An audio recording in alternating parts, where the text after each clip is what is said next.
Good morning. Come on, Tel Aviv. Come on, Star. Assalamu alaikum. What's up, bro? This is MUSAU MattmeachamJR signing in on Earth. I'm still doing readings of my books. Today I've chosen to read from ebook. I'm reading from one of my ebooks. Now my ebooks are only 99 cents. Some of them are 99 cents. Some of them are not 99 cents, but most of my ebooks are 99 cents.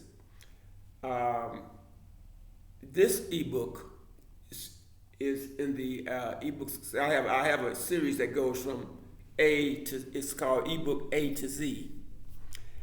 And the thing is, I have an ebook for each alphabet, and each ebook has its own story.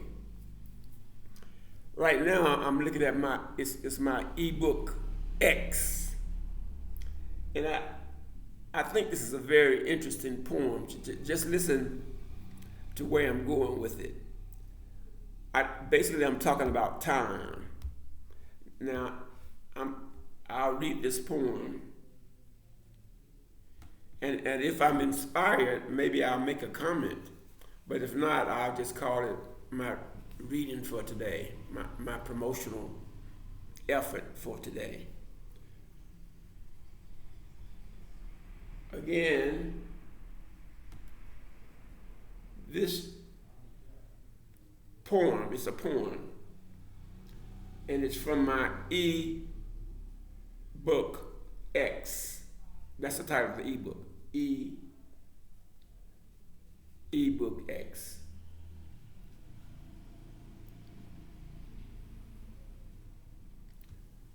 Tomorrow will always be a never-ending eternity. Yesterday cannot come again, though some men fail to understand. Time moves forward, not backwards. There will always be another day, but never shall there be another yesterday. In order for good to exist, the bad must always resist. The dark defines the light. The day defines the night.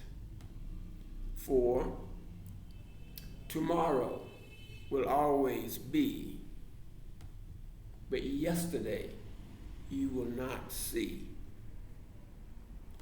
If I could see another yesterday, it could only be just a thought away, or just an illusion it may be, but not a reality. Tomorrow will always come, for only God can alter the outcome. Yesterday is all gone. No more can it be.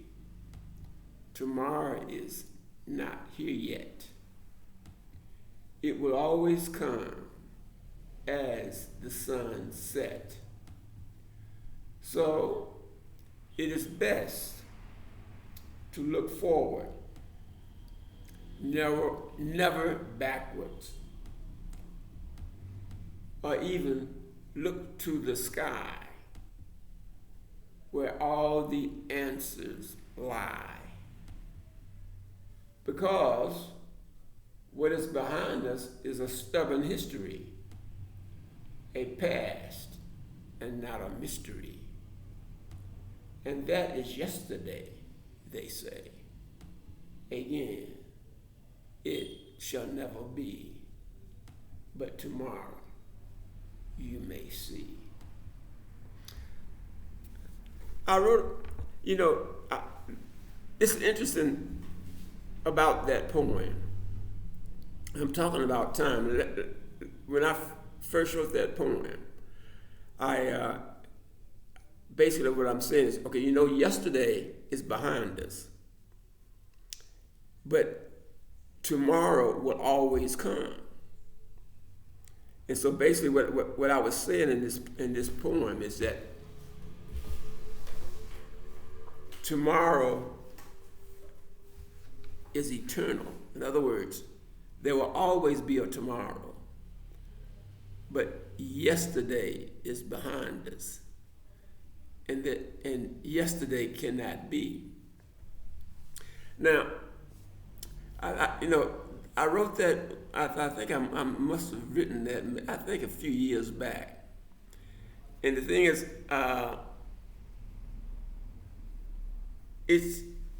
it's contradictory to my personal philosophy that I have. I'll tell you why. As I began to do my study and research, I began to see things from a different light.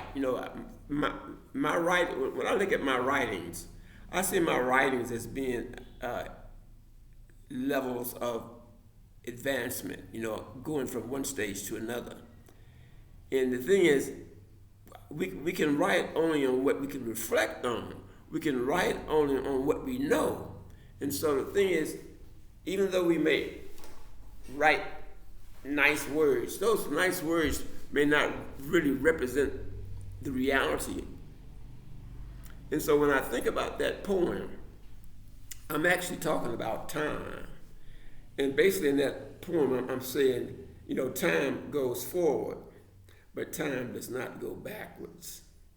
But then when I began to do further research and considering the idea of relativity and considering and trying to delve into that whole concept of anything, of infinitive going in any direction, all directions, in whatever direction it so desires, then when I read that poem, it has it sort of contradicts my present view, because the more we research, the more we study. I'm talking about any human being. The more we learn, and the more wisdom we acquire. So that poem, it says that there cannot be a tomorrow. Well, in the sense that we understand it, in the human sense as we understand it here in our earthly existence. Basically, in that poem, I'm saying that time only moves forward.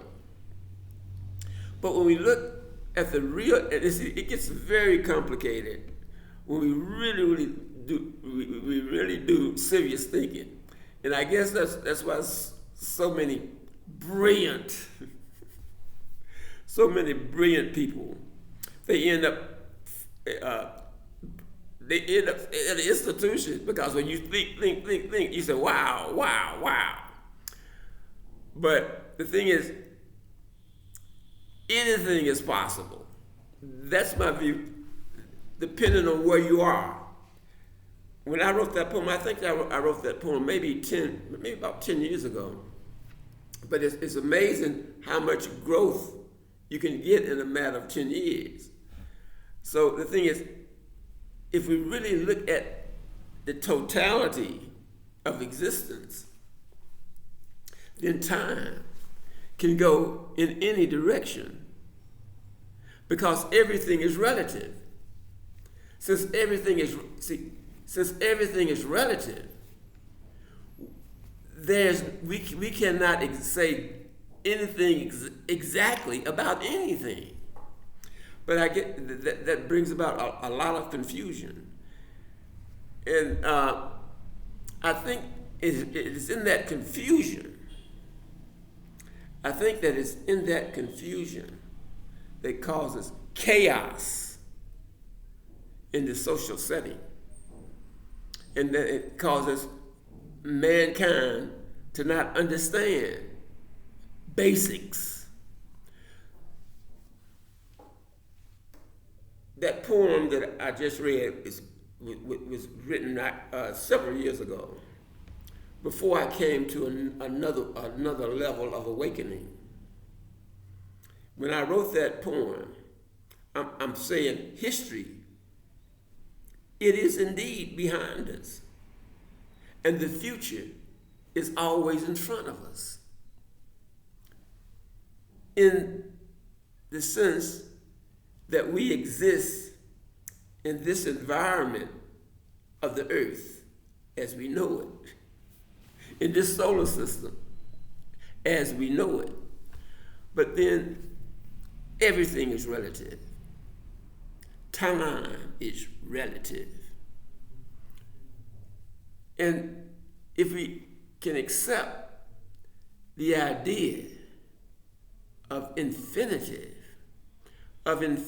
going in multiple directions, in infinite directions, then going back in time is not an illusion. Going back in time is not an illusion, because everything is relative. This is MUSAU MattmeachamJR signing out on Earth.